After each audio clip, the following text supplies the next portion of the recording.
Assalamualaikum warahmatullahi wabarakatuh. Perkenalkan, nama saya Dedek Gusniarti, NIM 22087295.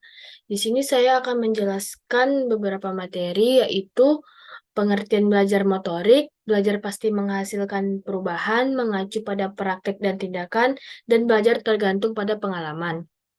Baiklah, untuk mempersingkat waktu, masuki materi yang pertama, yaitu pengertian belajar motorik. Motorik dapat diartikan suatu proses di mana seseorang mengembangkan dan meningkatkan keterampilan fisik atau gerakan tubuhnya. Ini termasuk mempelajari berbagai keterampilan motorik seperti berjalan, berlari, mengayuh, atau aktivitas lainnya. Pembelajaran ini melibatkan koordinasi antara otot, sistem saraf, dan persepsi sensorik untuk mencapai tujuan aktivitas fisik tertentu. Selanjutnya yaitu belajar menghasilkan perubahan perilaku. Pembelajaran ini dapat mempengaruhi perubahan perilaku. Perubahan ini tidak selalu terjadi secara otomatis atau harus terjadi. Faktor seperti motivasi, lingkungan, dan bentuk pembelajaran dapat mempengaruhi beberapa besar perubahan perilaku yang terjadi. Proses ini merupakan langkah awal menuju perubahan perilaku. Namun, implementasi dan konsistensi juga diperlukan untuk mencapai perubahan yang berarti. Menurut para ahli, yaitu Witherington 1952, belajar merupakan perubahan dalam kepribadian yang dimanifestasikan sebagai pola-pola respons yang baru berbentuk keterampilan, sikap, kebiasaan, pengetahuan, dan kecakapan.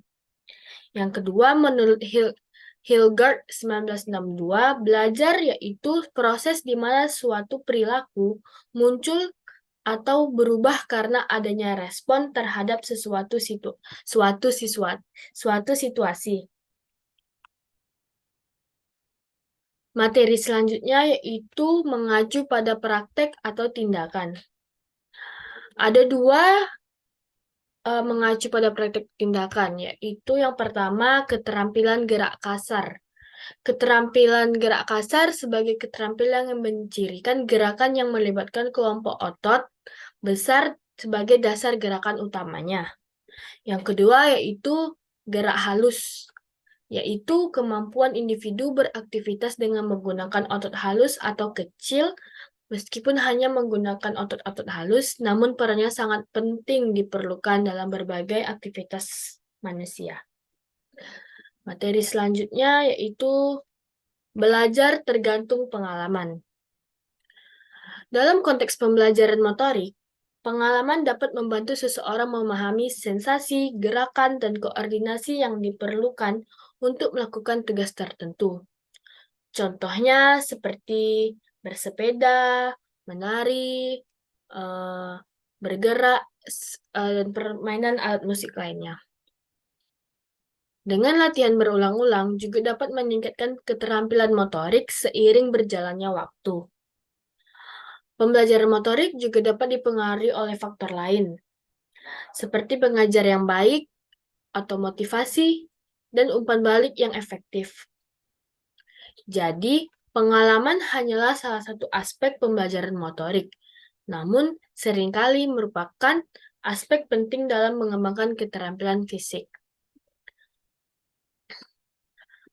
Baiklah, kesimpulan dari materi ini, belajar merupakan proses perubahan perilaku yang relatif berjangka panjang yang dihasilkan dari pelatihan dan pengalaman masa lalu.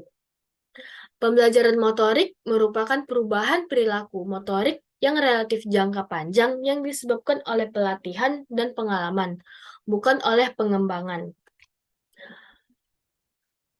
Baiklah, sekian presentasi yang dapat saya sampaikan. Terlebih terkurang saya mohon maaf. Assalamualaikum warahmatullahi wabarakatuh.